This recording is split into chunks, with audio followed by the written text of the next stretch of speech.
Everyone, this is me Sadia here. मैं आपके लिए लेके आई हूँ फरवरी के पहले 2 हफ्तों की रीडिंग, जो कि शुरू होता है 1 से लेके 14 फरवरी तक। ये रीडिंग होगी साइन ऑफ एक्वेरियस के लिए। ओरेकल कार्ड्स मैं ऑलरेडी पुल आउट कर चुकी हूँ, बट टैरो हम ऑन कैंप पुल आउट करेंगे। सो या स्टे ट्यून। और रीडिंग शुरू करने से पहले रिमाइंड करवाऊंगी कि ये एक जनरल रीडिंग है, सबके साथ मैच कर भी सकती है और नहीं भी। सो जो बातें, जो मैसेजेस आपकी लाइफ में आपकी सिचुएशन से मैच करते हैं, आप उन मैसेजेस को पिक करो और बाकी सबको छोड़ दो। अगर आप पर्सनल रीडिंग चाहते हो, पेपॉल से या इजी पैसे से पेमेंट कर सकते हो। सिर्फ तभी रीच आउट करो ताकि आपका टाइम भी वेस्ट ना हो और मेरा भी। उसके अलावा अगर आप चाहो तो इंस्टाग्राम पे फॉर डेली रीडिंग्स फॉलो कर सकते हो। सो लेट्स सी क्या आने वाला है एक्वेरियंस के लिए पहले 2 हफ्ते के टाइम में। Let's begin. King of cups, justice. Love life situation में आपको जस्टिस मिलने वाला है।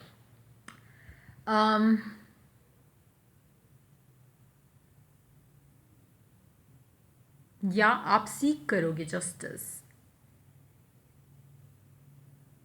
Hold on, let's confirm that.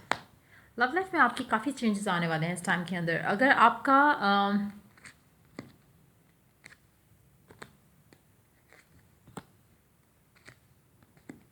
अगर आपको लग रहा था कि आपका पर्सन जो है लव लाइफ सिचुएशंस जो आपकी चल रही हैं राइट नाउ करंटली, उसमें आपके पर्सन के एंड से जो है वो एफर्ट नहीं डाला जा रहा था, जो चीज़ें उनके एंड से होने वाली थी वो उसके ऊपर काम नहीं कर रहे थे, तो मुझे लगता है कि अब चीज़ें बेहतर होने वाली हैं उस सिचुएशन में।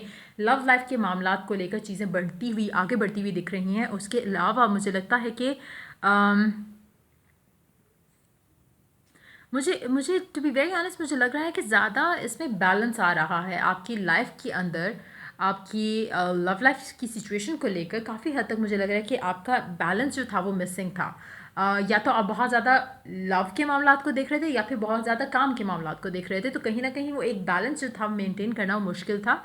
लेकिन अब चीज़ें जो है मुझे लग रहा है कि बेहतर होने वाली हैं, चाहे ये आपके एंड से इशू है चाहे ये आपके पर्सन के एंड से इशू है।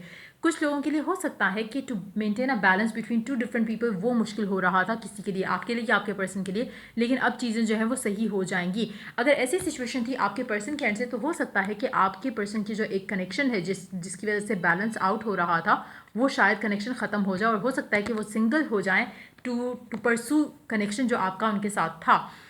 या आपकी एनर्जी भी हो सकता है कि आप किसी और कनेक्शन में थे लेकिन आपके दिल में या दिमाग में कोई और इंसान था, लेकिन क्योंकि आप ऑलरेडी कमिटेड थे या रिलेशनशिप में थे, तो शायद आप उस कनेक्शन को टाइम नहीं दे पा रहे थे। लेकिन अब वो चीज़ें जो है वो नहीं होंगी और अब आप अपनी लव लाइफ के मामलों को आगे लेके चल सकते हो, क्योंकि यहाँ पे मुझे लग रहा है कि कोई किसी एक इंसान ने किसी एक इंसान को चूज़ किया है दूसरे इंसान के ऊपर। तो हो सकता है कि there was a third party situation. अगर ऐसा था तो वो ख़त्म हो रही है और कनेक्शन में जो बदलाव है वो आ रहा है। पॉजिटिव चेंजेस मुझे नज़र आ रहे हैं इस कनेक्शन के अंदर, जो कि स्टेबल भी रहेंगे और लास्ट भी करेंगे। वाह, द मोमेंट ऐसा कि लास्ट भी करेंगे तो डिसेप्शन का कार्ड आ गया। वाह,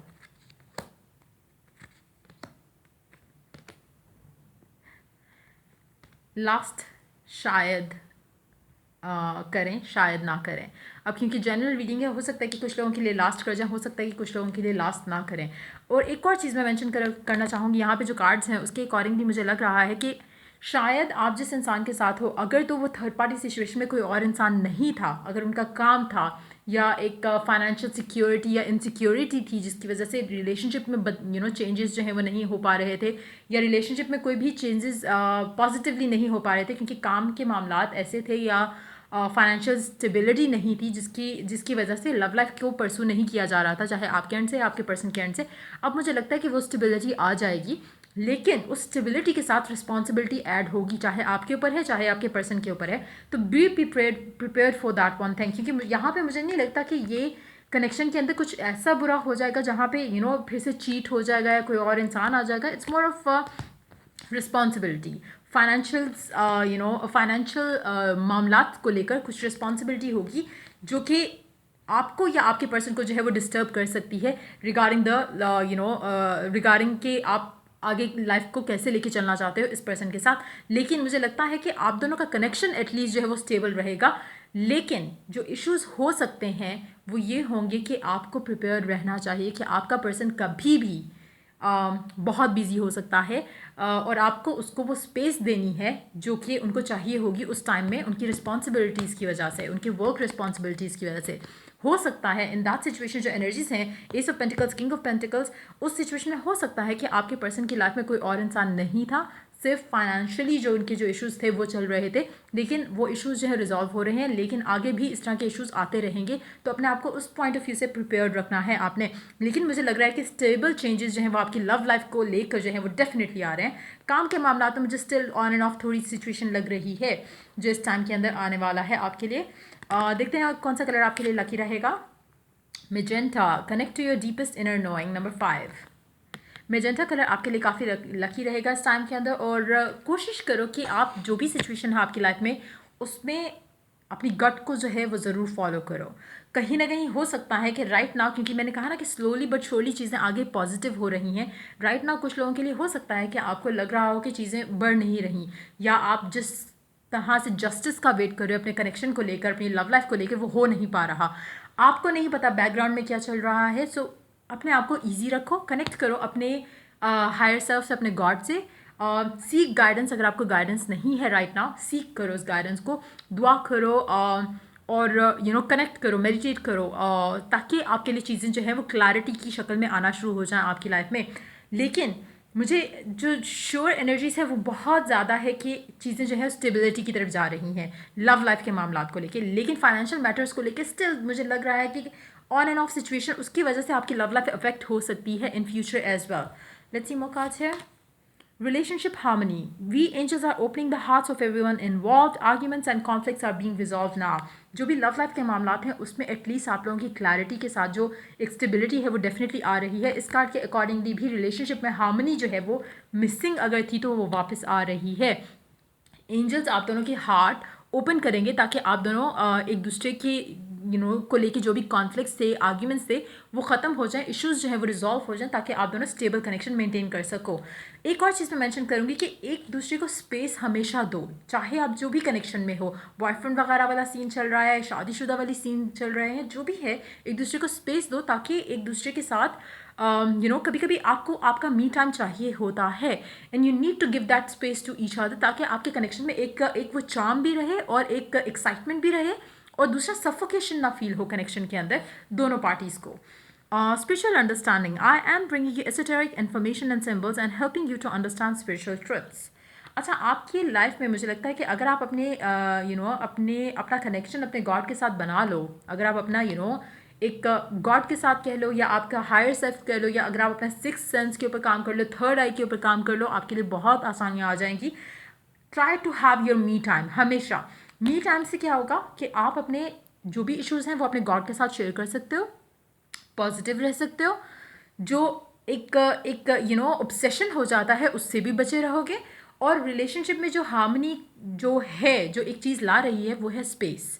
तो वो स्पेस, क्योंकि जब आप अपने लिए टाइम दे रहे होगे तो आप अपने पर्सन को उसके लिए टाइम दे रहे होगे। सो मेक श्योर कि आप ज़्यादा कनेक्शन में सफोकेट नहीं करो अपने पर्सन को, और अगर आप क्रॉस वॉचर हो तो मेक श्योर कि आपके एंड से ऐसी कोई वाइब नहीं जाती आपके पर्सन को जहाँ पे वो सफोकेट फील करना फील करना शुरू कर दें। So give space to each other. चीज़ें जो है लव लाइफ में डेफिनेटली बेटर हो रही हैं, लेकिन आपके पर्सन को टाइम टू टाइम जो है वो स्पेस चाहिए होगा। So be mindful of that. Emotions are running high, emotional बहुत ज़्यादा आप अप रहोगे, आपकी बहुत ज़्यादा इमोशनली इमोशनल रहोगे इस टाइम के अंदर। बट अगेन कोशिश करो कि मेंटेन कर पाओ हेल्दी बैलेंस अपनी लाइफ के अंदर, जहाँ पे वर्क को भी ज़्यादा सर पे नहीं चढ़ाओ, लव को भी ज़्यादा सर पे नहीं चढ़ाओ, एक हेल्दी बैलेंस के साथ आगे चीज़ें लेकर चलते जाओ। तभी आप अपने साथ भी जस्टिस करोगे, अपने पर्सन के साथ भी जस्टिस कर सकोगे। कहीं ना कहीं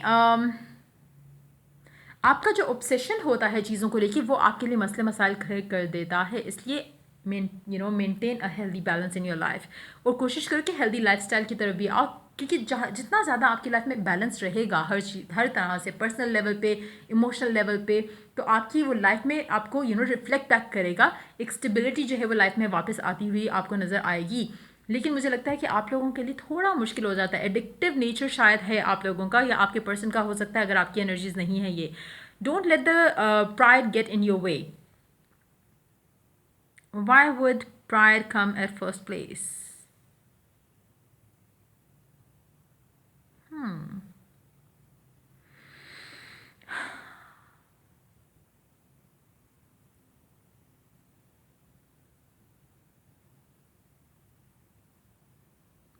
अगर आपकी फाइनेंशियली सिचुएशंस अगर आपकी बेहतर हो रही हैं तो कोशिश करो कि चैरिटी करना या डाउन टू अर्थ रहना मत भूलो, क्योंकि you never know what's can happen next.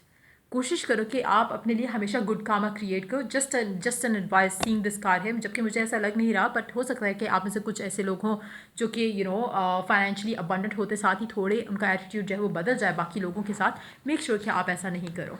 सो ये थी आप लोगों की रीडिंग इस बाकी टाइम के अंदर। अगर आपके साथ मैच किया हो, अगर आपको हेल्प किया हो, गाइड किया हो, तो लाइक शेयर सब्सक्राइब जरूर करो।